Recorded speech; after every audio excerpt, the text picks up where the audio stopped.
Oh, welcome back, everybody. I'm glad you guys are joining me today. And it looks like the RINOS have sabotaged one of Trump's picks already for a cabinet position, which was Matt Gaetz for Attorney General. And we know the Attorney General position is a vital cabinet position that needs someone who is dedicated and is willing to do the hard things in order to reform that department, right? The DOJ is out of control, has been out of control, has been used to weaponize against its political enemies by Democrats, and there are a lot of bureaucrats within that within that department that needs to be fired. And Matt Gaetz would have been perfect. However, the RINOS and the Uniparty and the media all came together in order to sabotage this pick from even getting off the ground. And of course, some of the old familiar faces and names that we know were the ones at the head of it, helping leak to the New York Times in order to damage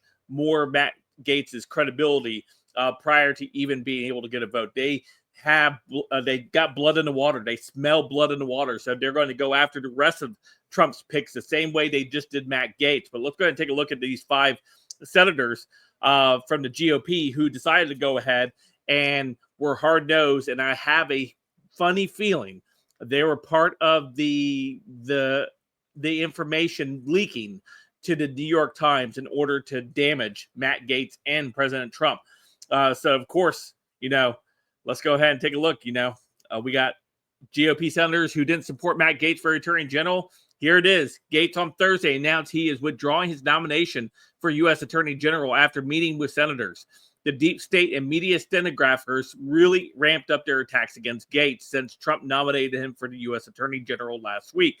The New York Times on Wednesday announced it obtained a leaked document from a federal alleged sex trafficking investigation of Matt Gaetz. Of course, we knew that was all debunked by the DOJ because the DOJ did not have enough evidence, credible evidence to actually go after Matt Gaetz, and they dropped the case against Gaetz. However, that did not stop. Again, I think the GOP senators, these GOPers, were behind leaking this information to the New York Times. The release of the leak came shortly after the House Ethics Committee decided not to release its lawfare investigation report on the sham allegations of sex trafficking and sexual relations with a minor against Gaetz on Wednesday.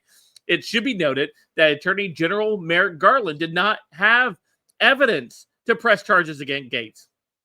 After relentless attacks over junk allegations, Gaetz withdrew his nomination on Thursday. He said, "I had an excellent meeting with senators yesterday. I appreciate their thoughtful feedback and the incredible support of so many. While the momentum was strong, it is clear that my confirmation was unfairly becoming a distraction to the critical work of the Trump-Vance transition. There is no time to waste on needless, protracted Washington scuffle. Thus, I will be withdrawing my name from consideration to serve as Attorney General. Trump's DOJ must be in a place and ready on day one," Gaetz said. "I remain fully committed to see Donald J. Trump is the most successful president in history. I will forever be honored by Trump nominating me to lead the Department of Justice, and I'm certain he will save America," Gaetz wrote. According to MSNBC, at least 5 Senate Republicans were hard-nosed on Gaetz. Mitch McConnell, Lisa Murkowski, Susan Collins, Mark Wayne Mullen, and Senator-elect John Curtis from Utah. Yeah, the old guard rhino strikes again, of course, because they're in cahoots with the DOJ. They're in cahoots with the deep state. They're in cahoots with big government. They don't want that to change. They don't want the status quo to change. So my guess is possibly this is the scenario I see running in my head, that possibly that we have Ron DeSantis will nominate or will go ahead and promote Gaetz to senator of Florida after Rubio takes the position of Secretary of State. And then maybe we go ahead and get Ken Paxton, the AG out of Texas, to become the AG for Trump, or even a Ron DeSantis AG for Trump as well. Either one of those are good with me.